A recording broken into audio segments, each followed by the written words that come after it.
Squad, pinky thumbing, ain't none of the homies bumming, cuz we really with this thing called the business, and I know you see it. I remember them summer nights quickly turn to cold winters, homies dying, friends turn to enemies, cops know every move. What's up, y'all? Welcome back to my channel. I am Catherine Simone, and as always, happy Thursday. Today's video is gonna be a part of my book series, the last book I read. And this will be my 4th installment, so I'm like, okay, I'm getting somewhere. This book took me a long time to read, but I made it. The reason I created this series on my channel is because I really wanted to get back into reading.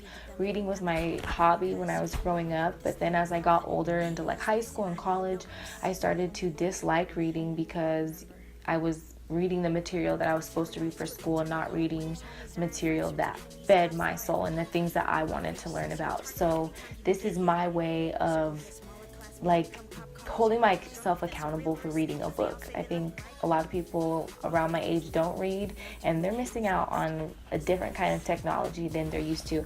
But anyways, if you are a fan of hip hop, if you are a fan of Angie Martinez, if you want a book by a woman of color that is successful and something that's just inspiring, this is a good book for you. It's a memoir by Angie Martinez. Angie Martinez is a media legend, icon, lady, boss, got it going on. She's a radio personality, she's a rapper, an actress. She's done it all. She's really done it all. And she started in radio. She still does radio today. She's on Power 105 in New York to this day. You can look her up on YouTube, and she's got interviews with everybody. Huge interviews, really big names. She's interviewed people from Jay-Z, Mariah Carey, Tupac, Cardi B.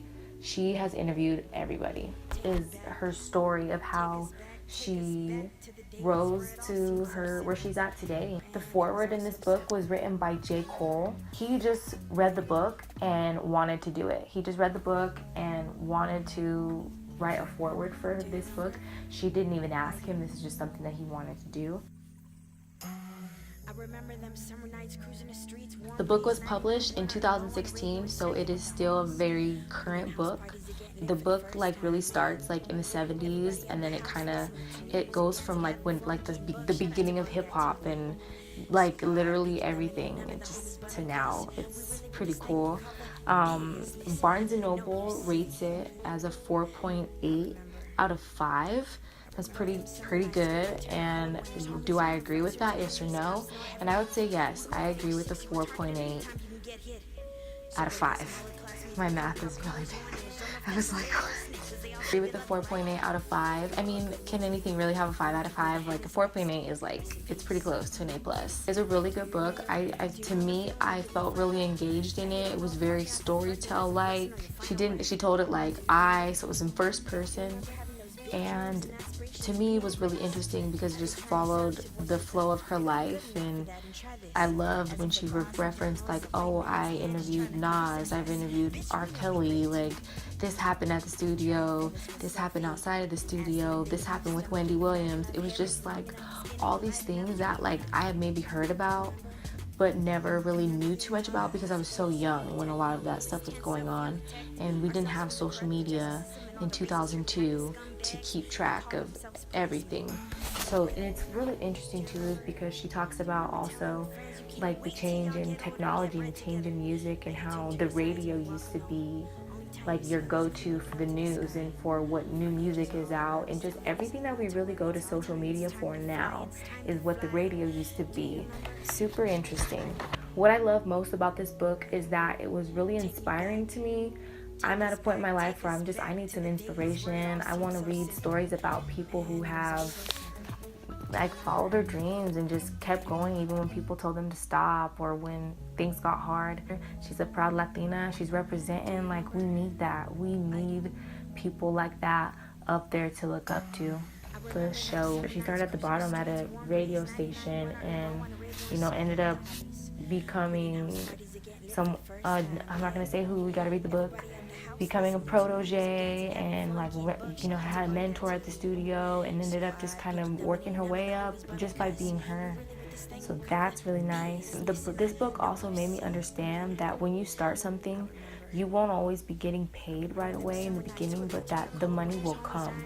I think a lot of people expect to get paid for stuff like straight out the gate, not recognizing that all the greats and the people that came before you had to start at the bottom too, and they weren't getting paid, or they might not be getting paid much. So it just kind of made me think about some of my personal business ventures and things that I'm doing, and that understanding that I might not be making a lot of cheese from it right now, but the cheese will come. I also really love how she opened up about her interview with Tupac that was never released. The East Coast, West Coast drama with Biggie and Tupac, and she was just afraid that if she released the interview that maybe something that he said would get taken the wrong way, and if something happened, like, she would feel responsible. So she never released it, but in the book she talks about it. She goes through some of the aspects of the interview. I loved that part. That was probably one of my favorite parts of the book. My favorite part from the Tupac area was that Tupac said, and now it forever plays in my mind, he said, do what you want to do because people are going to talk shit either way. And it's so true. Like, yeah, you might as well just do what you want to do because people are going to talk shit either way. So, thanks, Tupac.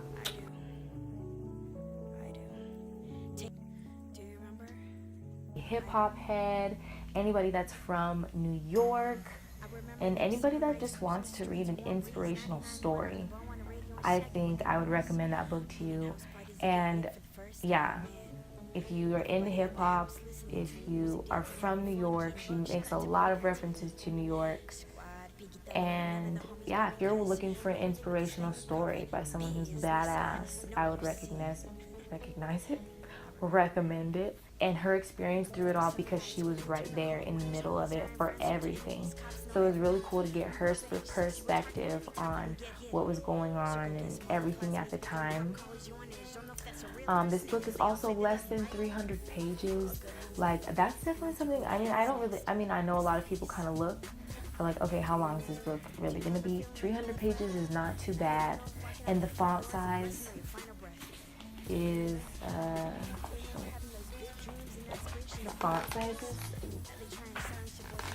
the font size is decent. It's not super tiny, so it's definitely something that you could get through.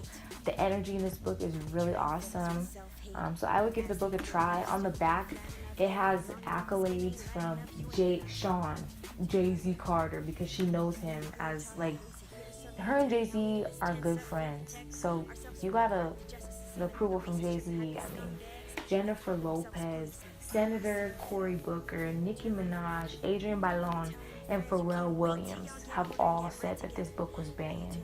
And y'all know I love a good book that has pictures. If it doesn't have pictures, it's not as fun. I mean, it's still fun, but I love pictures because I'm a visual person. I'm a visual learner. So if I can see a picture of who you're talking about, it just paints a better picture in my mind. But she's got pictures of like her growing up with her family. She has pictures of her and like Big Pun and like Nas and Biggie and Puff, back when he was Puff. That's like her and Snoop. These are from like the Tupac interview. Oh my gosh, like how cool is that? She was talking about how like she just brought her little not a microphone, or it's like some recorder, and like everybody just passed around the blunt, you know, they talking. But yeah, she's got freaking pictures with everybody, like literally everybody. Mariah Carey, like who else do I like? Fabulous, Nas, just Jay-Z. Like she has pictures with everybody. For her and Barack, like this woman has some power, okay? So I would definitely recommend this book. It's called My Voice. It's a memoir. I'm sure you can probably find it in like the autobiography celebrity section at Barnes & Noble. I don't know the prices of it. This is the hardback. I think they do have a paperback now since it has been out for a year. So I'm sure you can find a paperback. I could probably I'll link something below of where you can buy it. I got this as a Christmas gift from my mom, so thanks, Mom. I love you. Thank you all so much for watching this video. I'm gonna try and upload more of the book videos, but you know what? I like to take my time with reading. It's not like this book, it took me a while to get through, but that's because like I only sit down to read when I really want to read, like when I want to do it. I don't like force myself to do it, even though I probably should force myself to read like 15 pages a day because it would make me more smart. And maybe I'll get to that point. I will work towards that. I will work towards that. Yes, let's do that, Catherine. But like, yeah, so I just read at my own pace, and that's something I encourage all of you to do as well. Like, read at your own pace. Don't feel like you have to like breeze through a book, or you know, just read it at your own pace and you might enjoy it better. You gotta do what's best for you. So yeah, go get a book. What is your favorite book? What are you reading right now? Let me know in the comments. And I hope you all have a great Thursday, and I'll see you in my next video. Thanks again for watching.